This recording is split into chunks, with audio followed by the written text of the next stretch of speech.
Hello, welcome back to Buckle Up. My name is Rob Wilson and this is the new Skoda Superb. And today I'm going to find out why on earth would you buy an SUV when this exists?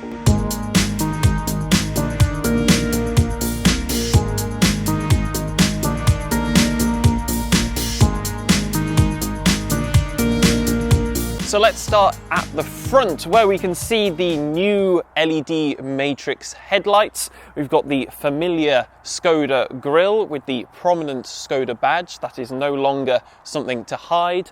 Got some nice creases in the bonnet.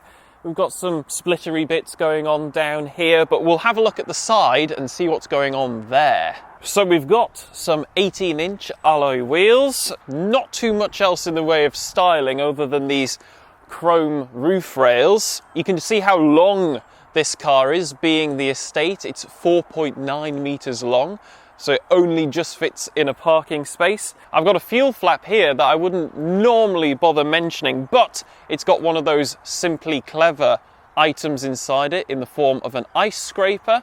And because this model is the plug-in hybrid, I've actually got a charging port on the front wing as well. Here at the back we've got the Skoda nameplate, no badge anymore. We've got an IV badge to denote that this is the plug-in hybrid, and there's a UK sticker which is a little hint as to what I'm going to be doing with this car.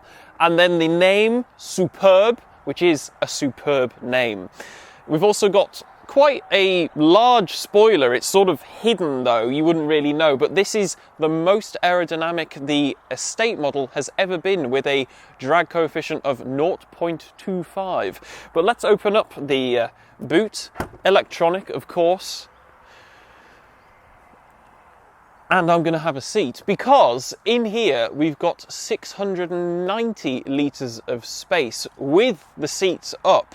Now that is 30 litres more than the old car, and if I fold those seats down, which I can do very easily with these toggles here, I've got basically 2,000 litres of space, which is just insane really. It is quite a large car, but that is a good figure. Some other Simply Clever things that I've got back here. I've got boot floor dividers which are hidden under this boot floor, and I can velcro those to the carpet in here, and then that helps divide up my boot space so things aren't rolling around. I've got an abundance of nets. Annette, she lives in here. I've got hooks galore. Hooks here, here, here, and here. I've got a 12-volt socket as well if I want to plug in a mini Hoover or something like that. I've got tethering points in all four corners. I've also got this hangy thing here which you might be able to see, and that is attached to where the parcel shelf would be, and then you can put things in there and they will just flop about. They won't roll around the massive amount of boot space that you've got. If I do lift up this boot floor, you've got your charging cables and the like in there, but that's basically it for back here. So I'm going to go and sit in the back seats because I have a feeling they'll be quite capacious. So my assumption was correct because I am 6'2" or 188 centimeters tall, and this driver's seat is currently set up in my driving position, and as you can see I have acres of room back here. I could play tennis. It's ridiculous how much space there is. If I sit all the way up straight, my head does touch, but this car has a panoramic sunroof in it. If you didn't go for that, I suspect I'd have a little bit more headroom, but because there's so much room, I can stretch out, recline, relax, and I do have headroom. There's also many features back here. We've got double pockets on the back of both front seats, a normal one and then a mini one for your phone. You've got an absolutely massive door pocket which is big enough for a bigger bottle of water than this, and it is carpeted so it won't rattle around in there. In the middle here I've got an armrest which, if I fold out, this has 2 more cup holders present in here, and then a little table reader thing, so you can pop your phone on there if you want to watch something, which is quite a nifty feature if you've got kids in the back and they can't be bothered to hold their phones. This also has through loading, so if you are a skiist, you can put your skis through here and still have 4 adults very comfortably sat in the car. If I pop that back, you can see the ISOFIX points on both of the outer seats, and then here in the center at the top I've got my 2 USB-C charging ports, I've got 2 air vents, and I have the ability to control the temperature from back here as well on this little digital screen. The materials back here are really nice as well. We've got soft touch on the top of the doors. There's some mood lighting here as well, some interesting patterns. The only real downside, I think, is this hump in the floor here, but the footwells are so large and there is such a huge amount of legroom that I think even if you had a middle passenger, you wouldn't be fighting for too much foot and leg room. So I'll hop up front now and we can see what's going on up there. Well, I'm not wanting for room up here either. Loads of space, great use of materials followed through from the back as well. You've still got your mood lighting, you've still got soft touch everywhere, lovely stitching across the dashboard, and this interesting metallic finish. It's a different take, it's not wood, it's not metal, it's just an interesting design. But let's start with the steering wheel in front of me. On the left hand side I've got controls for the radio and audio controls, and you've got these nice twiddly dials for your volume, and then on this side I've got stuff for configuring the digital screen in front of me, so I can have a few different things displayed there. Behind the steering wheel we have a drive selector, which is slightly different because it's behind the steering wheel rather than down here in the center, and you twist it to go into drive or reverse, and then you hit the end for selecting park. Your cruise control functions are here on this stalk behind the steering wheel as well. And then if I look down here to the other side of the steering wheel, I've got my lighting controls, so I can look at the fog lights and various different things from there. In the center I have an absolutely enormous 13-inch display with Apple CarPlay and Android Auto, and you'll be glad to know that this is the latest version of the Volkswagen Group system, so it works because the old one didn't. Below that I've got some climate vents, and then below that I've got physical climate controls for controlling that, so I don't have to use the screen. Joy! Well done, Skoda. VW should probably listen to you more. So I've got controls on the outer ones for doing the temperature, but if I press them they then become heated seat or cooled seat controls. And then in the center I've got fan speed, but if I press it in, I can actually change that to be volume, so I can change the volume controls, or my drive mode selector as well by pushing it again. So you've got 3 rotary controls there, and they're controlling a multitude of different things. Much easier and simpler than burying it in menus in the screen. I can't praise that enough. Then if I open up this tray, you find a wireless charger with 2 USB-Cs. I've got cup holders here in the middle which fit this Greg's coffee cup, not sponsored, and the door pocket fits a bottle of water in it as well, again felt lined. I've got cubbies here in the middle which opens out like this, inside which I find some more simply clever things. So I've got a screen cleaner there. There's a sunglasses holder as well, which fits in there. And if you remove all of that stuff in there, it's actually quite a large amount of space. And there's a 12-volt socket in there as well. So really spoiled for choice on various different things you can do up here storage-wise.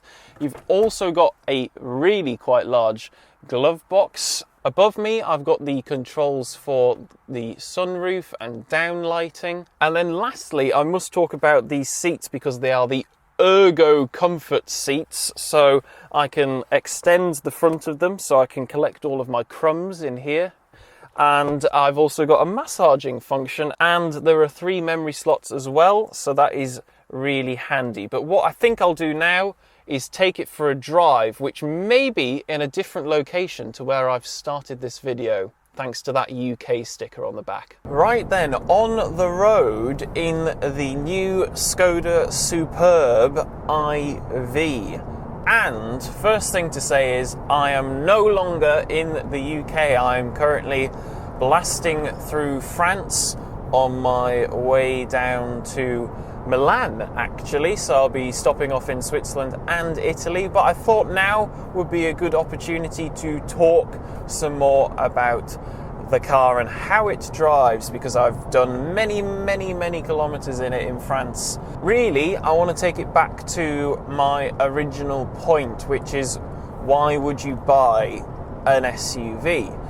And that's because this car is an estate, obviously. It has an enormous boot, enormous back seats, as we've just discussed. There's way more room in the back there for kids and adults than there are in pretty much every SUV out there. Headroom, maybe not quite as much. The boot is as big as everything else as well. You can get a choice of petrol, diesel, or this plug-in hybrid, so you've got loads of scope there for what fits your life best. I'm in the plug-in hybrid, as I've said, and I'm currently getting about 62 miles to the gallon on this really long road trip that I'm on, so it is pretty good fuel economy even from the plug-in hybrid. And that battery does 100 kilometers or 62 miles, and it is doing that according to the car's computers. So if you just want to use this as an EV, you can. If you are just using it around town, you can just put it in EV mode, and 62 miles is going to be more than enough for most people's commutes. You can also get this with all-wheel drive, and you can get it with a 265 PS petrol engine, so you can get fast ones. It'll do 0 to 60 in 6 seconds-ish.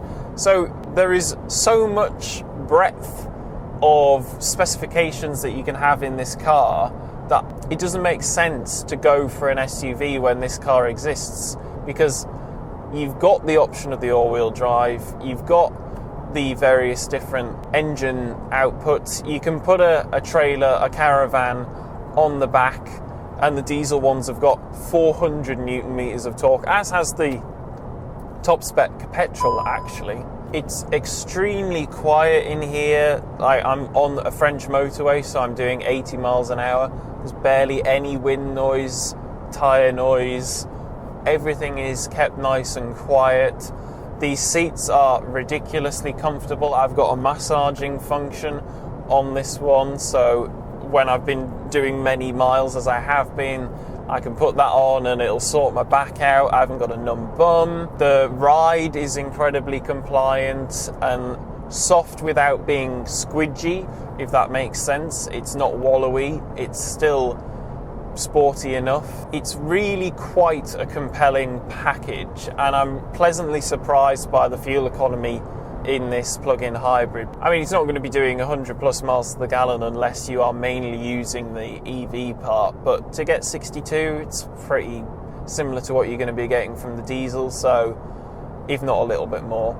So that's nice to see. What I'll probably do now though is carry on, do a few more miles, and I might even do the conclusion in a different country.